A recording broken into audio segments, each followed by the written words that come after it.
Hello class 6 आज हम part 3 Hindi 1 के पार्ट 3 शब्द विचार के आगे का तीसरा जो शब्दों के बारे में जो जानकारी है, शब्द के जो भेद हैं, उसका तीसरा भेद हम पढ़ेंगे। इससे पहले हमने शब्द के दो भेद हम पढ़ चुके हैं। एक तो है कि उत्पत्ति के आधार पर शब्दों के भेद, और दूसरा था रचना के आधार पर शब्दों के भेद। तो उत्पत्ति के आधार पर 5 हैं शब्दों के भेद: तत्सम, तद्भव, देशज, विदेशी और संकर शब्द। और रचना के आधार पर 3 रूढ़ शब्द, यौगिक शब्द और योग रूढ़ शब्द। आगे तीसरा भाग है इसका प्रयोग के आधार पर। तो प्रयोग के आधार पर शब्द के 2 प्रकार के भेद हैं, 2 हैं। एक है विकारी शब्द और दूसरा है अविकारी शब्द। प्रयोग के आधार का मतलब होता है कि जो हम वाक्यों में शब्दों का प्रयोग करते हैं, ऐसे हम जो प्रयोग जब करते हैं उसका, यानी कि जब वाक्य में प्रयोग करते हैं या किसी भाषण में प्रयोग करते हैं, तो उन शब्दों का रूप कैसे बदल जाता है। कुछ शब्द तो वैसे के वैसे ही रहते हैं और कुछ शब्द जो हैं उनका रूप बदल जाता है। तो कुछ ऐसे शब्द होते हैं जिनकी केवल शब्दों से वाक्य नहीं बनते हैं। शब्दों को एक व्याकरण में पिरोना पड़ता है, उसको अन्य वाक्यों के साथ जोड़ना पड़ता है, तो तब वो वाक्य बनता है और वो वाक्य भाषा बन जाती है, जिसको हम बोल कर व्यक्त करते हैं या लिख कर व्यक्त करते हैं। तो जो अन्य शब्द जो हैं उसमें उनको बांटा गया है। किस रूप में बांटा गया है? उससे बांटा गया है विकारी शब्द और अविकारी शब्द। तो विकार का अर्थ होता है परिवर्तन, बदलाव लाना, किसी शब्द में परिवर्तन या बदलाव होना। तो हिंदी भाषा में कुछ ऐसे शब्द भी होते हैं जिसमें लिंग, वचन, कारक तथा काल के कारण परिवर्तन आ जाता है। ऐसे शब्दों को विकारी शब्द कहते हैं। कुछ शब्द ऐसे होते हैं जिनका परिवर्तन लिंग, वचन, कारक और काल के आधार पर होता है, जिसके कारण उसे विकारी शब्द कहते हैं। और ये शब्द हैं संज्ञा, सर्वनाम, विशेषण तथा क्रिया। तो संज्ञा, सर्वनाम, विशेषण और क्रिया शब्द विकारी शब्द कहलाते हैं। संज्ञा शब्द जैसे कि लड़का, लड़की, लिंग के आधार पर परिवर्तन किया तो लड़की बन गया है, संज्ञा शब्द। सर्वनाम देखें, मैं से हम हो गया है, वचन के आधार पर बदल गया है। विशेषण जो है वो कारक के आधार पर बदल गया है, अच्छा, अच्छे, कारक के आधार पर बदल गया वो।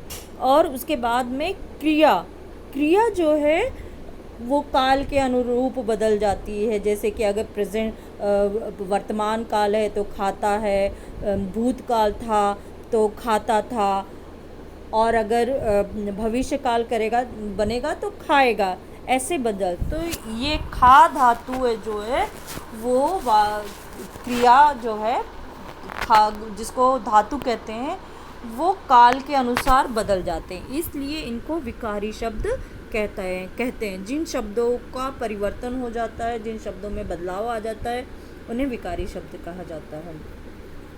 आगे है अविकारी शब्द। अविकारी बिल्कुल समझ में आता है। विकारी यानी बदलाव होना, और अविकारी यानी जिनमें बदलाव नहीं होता है, जो परिवर्तन होते हैं। तो ऐसे शब्द जिनका रूप कभी नहीं बदलता है, वे ज्यों के त्यों ही वाक्य में प्रयोग किए जाते हैं, वो ऐसे शब्दों को अविकारी शब्द कहते हैं। जैसे इसमें दिया है क्रिया विशेषण: धीरे धीरे चलो, आगे आ जाओ, पीछे चले जाओ।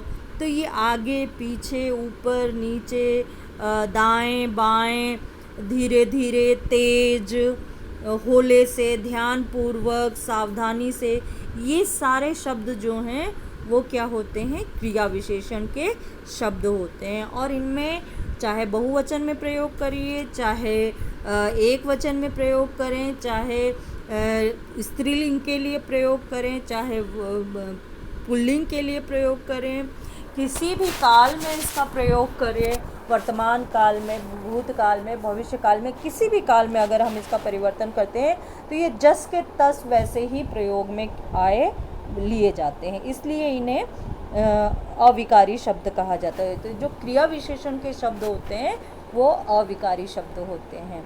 आगे है संबंध बोधक। संबंध बोधक के पीछे, के आगे, के नीचे, के ऊपर, के द्वारा, ये सब क्या है? संबंध बोधक है, जो संज्ञा सर्वनाम का संबंध क्रिया के साथ में जोड़ते हैं। और इनमें भी किसी भी लिंग के साथ हो, कोई सा भी वचन हो, किसी भी कोई भी कारक हो, कोई भी काल हो, वो बदलते नहीं हैं, वैसे ही होते हैं। इसी तरह से समुच्चय बोधक होते हैं, जो कहते हैं और, लेकिन, इसलिए, परंतु, किंतु, अथवा, तथा, ये सारे शब्द जो हैं हम प्रयोग करते हैं तो ये तथा का तथे नहीं हो जाता है, और का और ही नहीं हो सकता है, औरा नहीं हो सकता है, लेकिन का लेकिने नहीं हो सकता है, लेकिन ही नहीं हो सकता है। तो इस तरह से जो ये शब्द हैं ये जस के तस वैसे ही हो रहते हैं। विस्मयादि बोधक है, चाहे वो किसी के लिए हे, अरे, ओ, वाह, शाबाश, ये सारे शब्द जो हैं विस्मयादि बोधक है। छी, किसी भी लिंग में हो, किसी भी वचन में हो, किसी भी काल में हो, वो वैसे ही रहेंगे। निपात, निपात का प्रयोग हम जैसे बोलते हैं मैं भी चलूँगी, मुझे भी चाहिए, तुम ही खाओगे, तो ये जो हम भी, ही का प्रयोग कर रहे हैं ये क्या होते हैं? निपात होते हैं। ये ऐसे की ऐसे ही प्रयोग किए जाते हैं, इनमें कोई परिवर्तन नहीं होता है। आगे हम पढ़ेंगे, चौथा हिस्सा है इसका अर्थ के आधार पर। चौथा प्रकार है अर्थ के आधार पर। तो अर्थ के आधार पर कुछ शब्द सार्थक होते हैं, कुछ शब्द निरर्थक होते हैं। तो शब्द जो हैं उनको दो भागों में जब बांटते हैं तो ये सार्थक और निरर्थक शब्द होते हैं। तो सार्थक शब्द वो होता है जिसका कोई निश्चित अर्थ होता है, जिसमें अर्थ होता है, जिस शब्द में अर्थ होता है वो सार्थक शब्द कहलाता है। पर्वत है, तोता है, आसमान है, गुलाबी है, भैंस है, बकरी है, लड़का है, भगवान, मंदिर, इन सब का अर्थ है। और निरर्थक शब्द वो होते हैं जिनमें कोई अर्थ नहीं होते, जैसे कि चीची, कुकू, आजा, जैसे कुकू, भो भो, ये इनमें ये निरर्थक शब्द है। जैसे कहा कि रोटी, वोटी, अरे रोटी तो है, वोटी क्या होता है? पानी, वानी, पानी तो पता है, वानी क्या हुआ है? तो ये जो वानी है ये क्या है? निरर्थक शब्द है। लेकिन कई बार भाषा के सौंदर्य के लिए ऐसी चीज़ों का या भाषा में एक प्रेम का प्रभाव या किसी भी चीज़ का एक उसके लिए उसका प्रयोग हो जाता है। तो जो सार्थक शब्द हैं वो जो हैं उसके कितने भेद हैं? तो सार्थक शब्दों के भी भेद हैं इसमें। सार्थक शब्द जो हैं एकार्थी शब्द हैं, अनेकार्थी शब्द हैं, पर्यायवाची शब्द हैं, विलोम शब्द हैं और समश्रुति भिन्नार्थक शब्द हैं।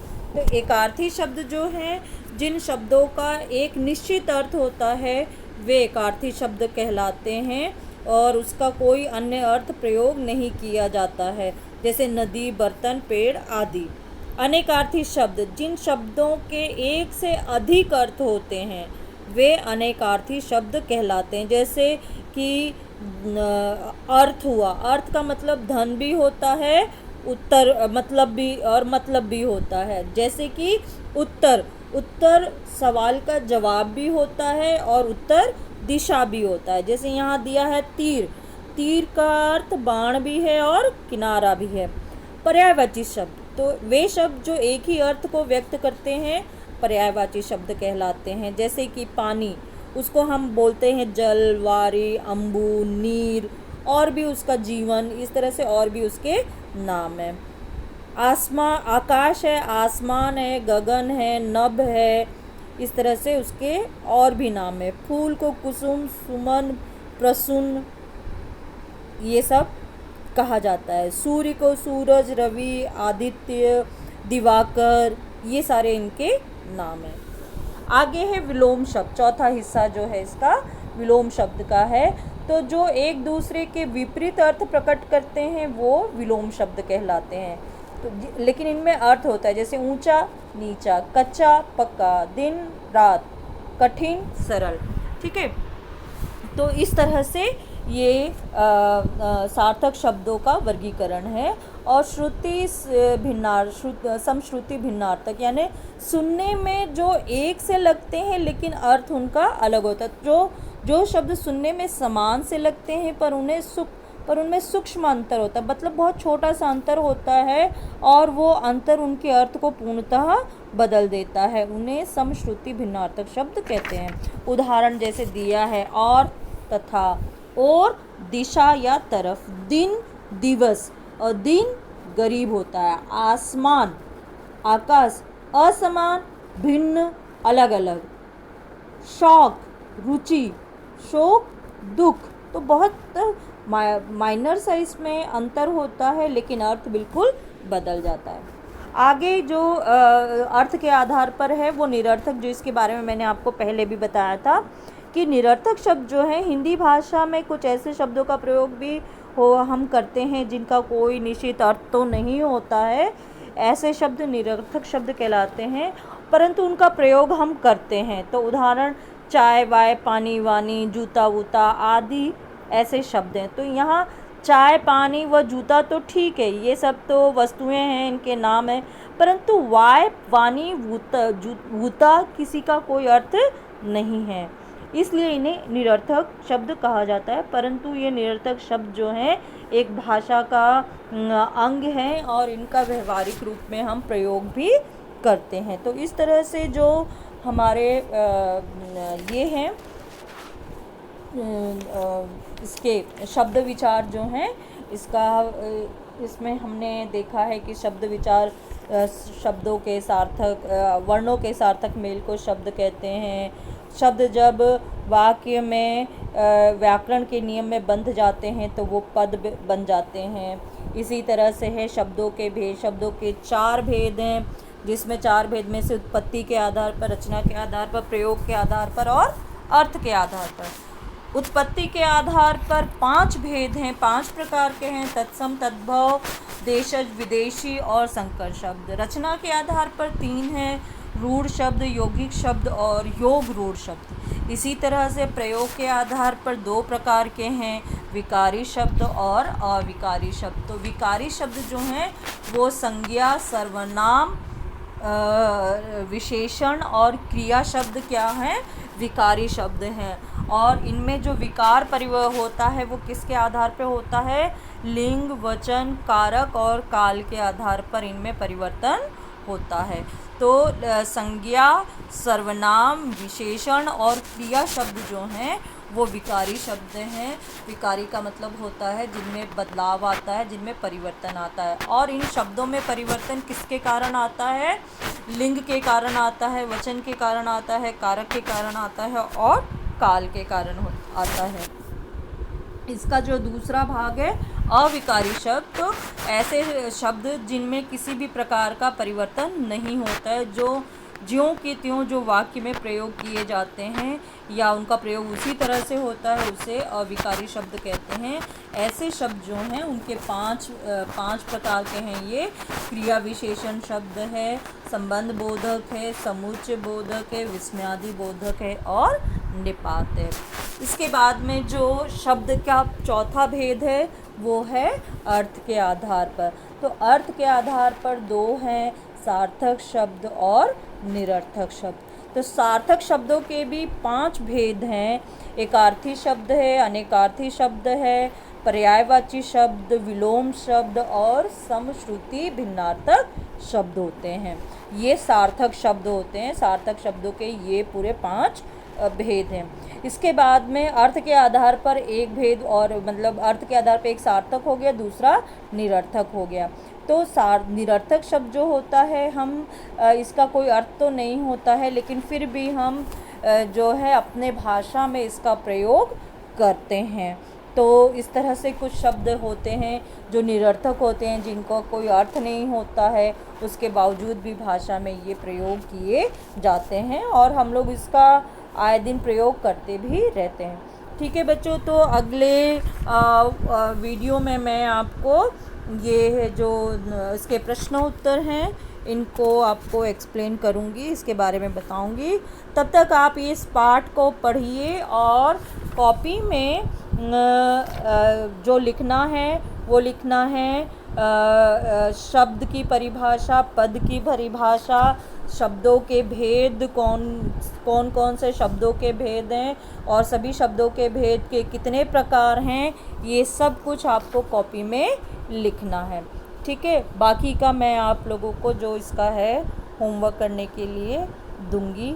तब तक अपना ख्याल रखें और काम करें।